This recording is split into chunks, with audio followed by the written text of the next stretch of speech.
Hi y'all, Snarky J Cosplay here with my review of episode 4 of Obi Wan Kenobi. Remember last week when I said that this was only gonna get better and better and that I was so looking forward to seeing the next episode and I was stoked and on the edge of my seat? I was wrong. I was so stoked for this episode, for the rest of this series, based on everything that had happened in the previous 3 episodes.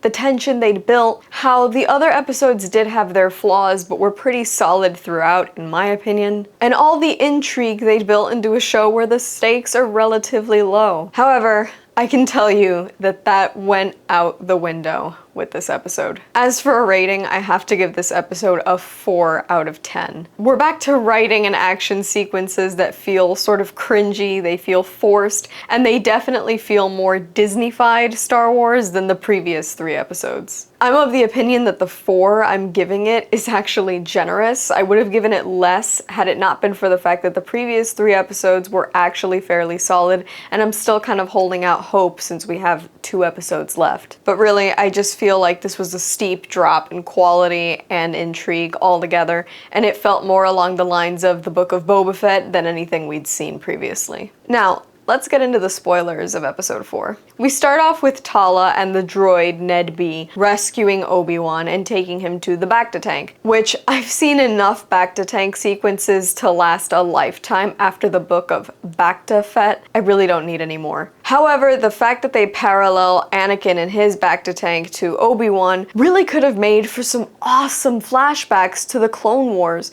And they didn't show us any of that. I consider that a missed opportunity. Now, on the other hand, Leia is being questioned by Reva. Of course, Obi-Wan is her only hope, and he's so desperate to rescue her that he pleads with Tala and some of her reluctant friends to see if they can embark on a rescue mission to go get her. Naturally, the recruiting process touches upon a character by the name of Roken, who conveniently has lost a Force-sensitive wife to the Empire and really doesn't want to help. Once again, this conveniently tragic backstory just feels like forced dialogue. This doesn't feel like a conversation that would have come up naturally.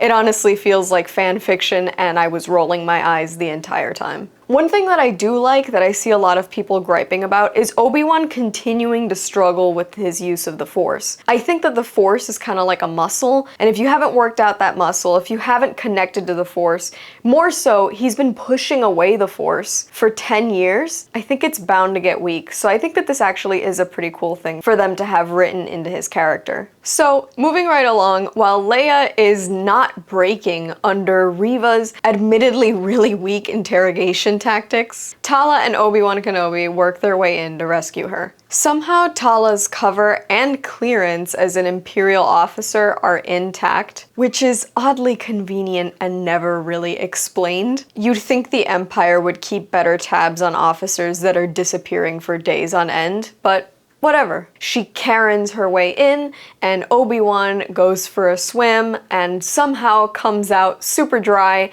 and ends up right where he needs to be. Now, some of the biggest nonsense to me, while Reva is trying to pull the information from Leia's mind, Tala is literally guiding Obi-Wan out loud in front of other officers on the bridge. Miraculously, this somehow goes wrong, and she ends up having to take one of them out and just leaves the guy thrown. Nobody sees it. It doesn't matter. Eventually, Reva gets tired of losing to a child and decides to hook Leia up to what I can only describe as an even slower Monsters, Inc. scream machine. Oh, come on, hey, Brando!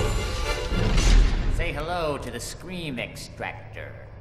Hello. While I can say the actress who plays young Leia does a really good job in her role, there's just no saving how nonsensical and dumb this scene plays out. As I've mentioned in my previous reviews, the stakes in this show are super low because we already know how Leia and Obi-Wan and everybody else in this show, we know how their stories end. It's up to the writers and the showrunners to make this interesting, to make it play out in a way that's engaging, and they completely missed the mark with this episode. Naturally, Obi-Wan saves the day. He's able to rescue Leia thanks to a conveniently well-timed interruption by Tala, only to be caught by a scanner droid. Thankfully, every single one of the notoriously bad aiming stormtroopers manages to miss center mass entirely and only hits the little strip of light of Obi-Wan's lightsaber. He doesn't even need plot armor to escape this completely unscathed. If that wasn't bad enough, Obi-Wan and Tala's brilliant plan to sneak Leia out is by hiding her in a big trench coat that Obi-Wan Kenobi is gonna wear out. And now I'm starting to think that all the cartoons of animals stacked on top of one another in one trench coat to imitate a human, they weren't that far off. As usual with her impeccable timing that has somehow never failed and is also never really explained, Reva appears, and when all hope seems lost, Tala's not-soldier reluctant friends finally appear and manage to save the gang. Once again, these chase scenes never feel like anyone is doing anything more than jogging. We've seen Reva jump from roof to roof, doing Assassin's Creed parkour, and yet she can't seem to catch up to Obi-Wan Kenobi dragging around a child. According to her, though, as she's about to get her neck snapped by Darth Vader, she let them go. She reveals she put a tracker on their ship, and we find out later that this tracker has been placed in Lola, Leia's droid, and Disney's attempt to sell toys based on this show. And that is pretty much it. My thoughts? Honestly, this episode was so weak. I really didn't enjoy it. It feels like a total bait and switch from the interest, the intrigue, and the tension built up in the previous episodes.